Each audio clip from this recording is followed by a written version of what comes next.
மாஷருக்காக வேண்டி ஒரு தயாரிப்பும் இல்லை, எந்த ஒரு நல்ல பழக்கமும் இல்லை. அல்லாஹ் என்ன சொன்னான்னு கூட காது கொடுத்து கேட்கல, அதன்பாடு பாடவும் படலை, எதுவுமே படலை. ஆனால் உள்ள எப்படின்னு அமைதியாக இருக்கு. ஏன்னா அல்லாவை விளங்க வேண்டிய விதத்தில் விளங்கலை, அல்லாவை புரிய வேண்டிய விதத்துல புரிஞ்சுக்கல. அல்லாஹ் அக்பர் அல்லாஹ் அக்பர் பொய்யான அல்லாஹ் அக்பர் ஜிக்கர் சொல்லி அல்லாஹ் ஏமாத்திட்டு இருக்கோம். என்ன அல்லாஹ் அக்பர் நீ சொல்றல, அல்லாஹ் தான் மிகப்பெரியன்னு சொல்றல, அது செஞ்சு காட்டுன்றான். சுபான ரப்பியல் ஆலா, என் புகழை உயர்த்தி காட்டு. போலியான தஸ்பீ, போலியான துவா, போலியான தொழுகை, அல்லாஹ்க்கு இந்த நடிப்பு பிடிக்காது. அல்லாஹ் சொல்ற மாதிரி செஞ்சு காட்டினீங்க அப்படின்னா நாளைக்கு நம்ம அந்த ரொட்டி துண்டு இருக்கக்கூடிய அந்த பூமி பகுதியில அல்லாஹ் நம்மளை எழுப்புவான். காலை கீழே இருக்க வெள்ளியான பூமி இருக்கு அப்படின்னாலே நம்ம எங்க போயிட்டோம், நாசமாயிட்டோம்னு அர்த்தம். 50,000 வருஷம் நிக்கிறதுக்கு நம்ம பசி எடுக்கும், சாப்பாடு கொடுக்கப்படாது, கைதிகள் போல நம்ம கையில சங்கிலி போடப்படும். நமக்கு என்ன பண்ணும், நம்மளுடைய ஏடை அல்லாஹ் ஒவ்வொருத்தருக்கும் நம்மளோட ஏடை கொடுத்துருவான். ஒவ்வொருத்தருடைய அந்த ஏடை தூக்கிட்டு சுமந்துக்கிட்டு இருப்போம். இதை வச்சு நான் என்னத்தை காட்டுவேன் அல்லாட்டன்னு சொல்லிட்டு பயந்துக்கிட்டு நிற்போம். இப்படிப்பட்ட நிலை நமக்கு வேணுமா?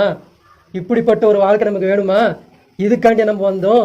அல்லாஹ் கிட்ட என்ன வாக்குறுதி கொடுத்துட்டு வந்தோம், யா அல்லாஹ் உலகத்துக்கு போனா நீ சொன்னபடி நான் செஞ்சு காட்டுவேன், நீ என்ன ரூல்ஸ் போடுறியோ அதை ஃபாலோ பண்ணி காட்டுவேன், உன்னுடைய வேதத்தை நான் உண்மைப்படுத்தி காட்டுவேன், நீ அனுப்பின தூதர்களை நான் உண்மைப்படுத்தி காட்டுவேன் சொல்லிட்டு தானே வந்தோம்.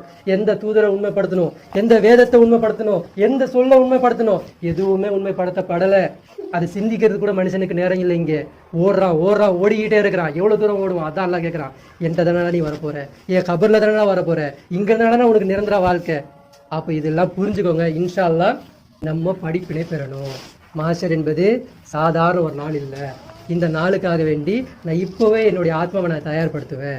என்னுடைய அல்லாவுக்காக வேண்டி என்னால் முடிஞ்சதை நான் எதாச்சும் என்னுடைய அல்லாவுக்கு நான் செஞ்சு காட்டுவேன். ஒரு சாஹிப் என்ன பண்ணுறாரு, பத்ரு போரில் கலந்துக்கிட்டதை இந்த உடையை அணிஞ்சு என்ன பண்ணுங்க, அடக்கம் பண்ணுங்க. ஏன்னா நீ அல்லாட்ட நான் சந்திக்கும் போது என் பத்ருடைய உடைய அல்லாஹ் நான் பார்த்தோன்னே நான் நல்லா புரிஞ்சுப்பான். இந்த மாதிரி ஒவ்வொருத்தர் நம்ம மாறணும். என் அல்லாவை நான் சந்திக்க போகும்போது நான் ஏதாச்சும் ஒரு நன்மை நான் அல்லாஹ் கிட்ட கொண்டு போய் காட்டணும். அல்லாஹ் நீ சொன்ன உன்னுடைய பாதைக்காக நான் இந்த அமல் நான் கொண்டு வந்து வச்சிருக்கேன். ஒரு நாள் அழுகுறோமா, கபருக்காண்டி அழுகுறோமா, கபர் வேதனைக்காண்டி அழுகுறோமா, அல்லாவை பார்க்கணுமா தான் ஆசை இருக்கா?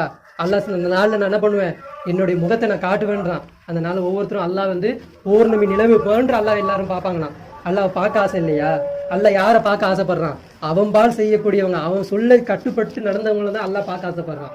அப்போ அந்த சொல்ல நம்ம சொல்லணும், நம்ம உள்ளத்தை மாற்றணும், இந்த மார்க்கத்திற்காக வேண்டி நம்மளுடைய உள்ளத்தை தயார்படுத்தணும். இந்த மார்க்கத்திற்காக வேண்டி நம்ம என்ன பண்ணணும், நம்மளுடைய ஒவ்வொரு செயலை செய்யணும். இந்த மார்க்கத்தை புரிஞ்சுக்கணும். இஸ்லாம்னா என்ன தெரிஞ்சுக்கணும், முஃமின்னா என்னன்னு தெரிஞ்சுக்கணும், தீன்னா என்னன்னு தெரிஞ்சுக்கணும், ரசூல்னா யாருன்னு புரிஞ்சுக்கணும், அவங்களுக்கு கொடுக்கப்பட்ட மிஷன் என்னன்னு புரிஞ்சுக்கணும். இதை மக்களுக்கு பரப்பணும், இது மக்களுக்கு சொல்லணும். மக்கள் ஏற்றுக்கிறாங்களோ ஏற்றுக்கலையோ இது சொல்லக்கூடிய பண்புல நம்ம நிற்கிறோம். அல்லாஹ் நம்ம ஒவ்வொருத்தரும் மாட்டி போய்